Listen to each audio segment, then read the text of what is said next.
How to invest in happiness. Happiness हमारे जीवन में बहुत महत्वपूर्ण है क्योंकि हम प्रत्येक कार्य हैप्पीनेस के लिए ही करते हैं। हम हैप्पी रहने का प्रयास तो करते हैं लेकिन हमें हैप्पीनेस मिलती भी है तो बहुत क्षणिक तौर पर, और वो स्थिर नहीं हो पाती। कारण बहुत सहज है।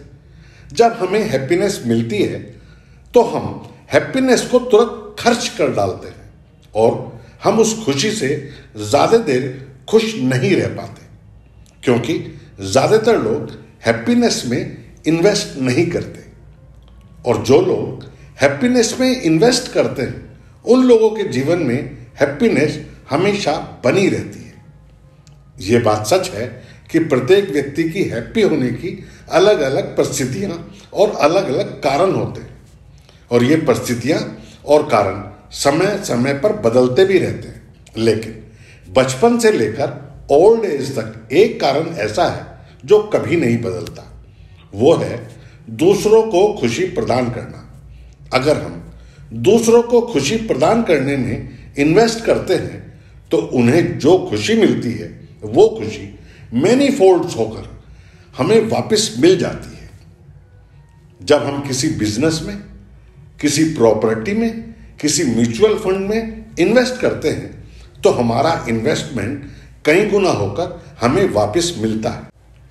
इसी तरह जब हम दूसरों को खुशी प्रदान करते हैं तो वो खुशी कई गुना होकर हमें वापस मिलती है। किसी जरूरतमंद की वक्त पर सहायता करना, किसी गमगीन व्यक्ति के गमों को शेयर करके उसके चेहरे पर मुस्कुराहट ला देना, किसी बुजुर्ग के पास बैठकर कुछ देर उनके मन की बातें सुनकर उन्हें खुशी प्रदान करना।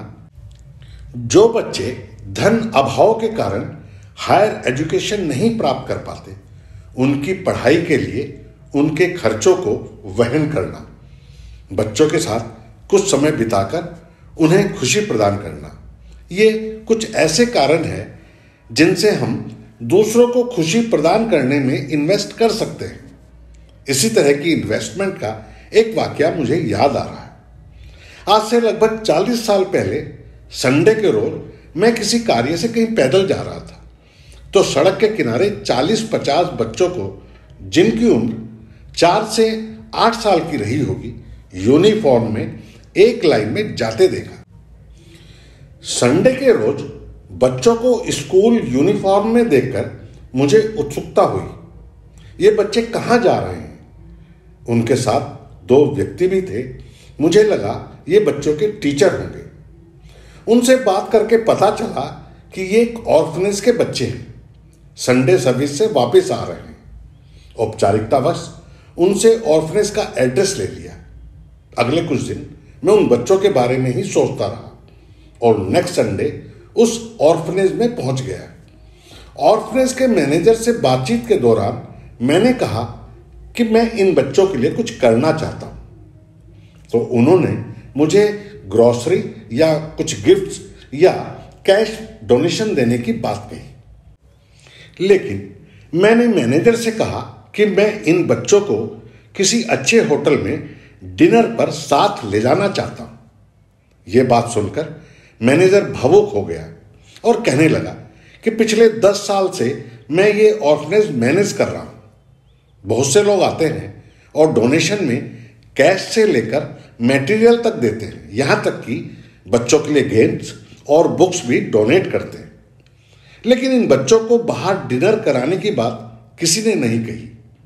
मैंने कहा कि मुझे लगा कि इन बच्चों को होटल में जाने का मौका नहीं मिलता होगा, तो अगर एक शाम इनके साथ होटल में डिनर किया जाए तो इन्हें खुशी मिलनी चाहिए।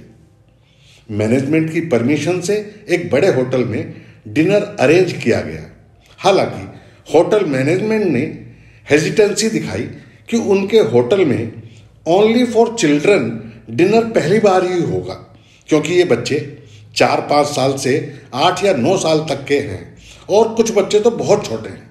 खैर, हम सब ने मिलकर इसको अरेंज करने की बात कही।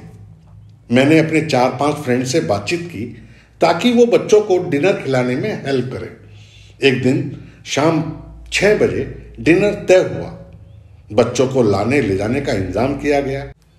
मेरे फ्रेंड्स जब आए तो सभी बच्चों के लिए बहुत सारे गिफ्ट लाए। अब डिनर के समय माहौल ये था कि हम सब फ्रेंड्स, ऑर्फनेज के मैनेजमेंट के 4-5 लोग छोटे बच्चों को अपने हाथों से खाना खिला रहे थे। और सबसे आश्चर्य की बात यह थी कि जो होटल के मालिक और मैनेजमेंट बच्चों के लिए डिनर मना कर रहे थे, वो खुद बच्चों को अपने हाथों से खाना खिला रहे थे। उस वक्त हम कोई पिक्चर नहीं ले सके, लेकिन हम सबके स्मृति पटल पर वो दृश्य आज तक छपा हुआ है। उस दिन बच्चों के चेहरे पर जो खुशी देखी और हम जो लोग बच्चों को खाना खिला रहे थे, हमारी उस अनुभूति का वर्णन करना मुश्किल है।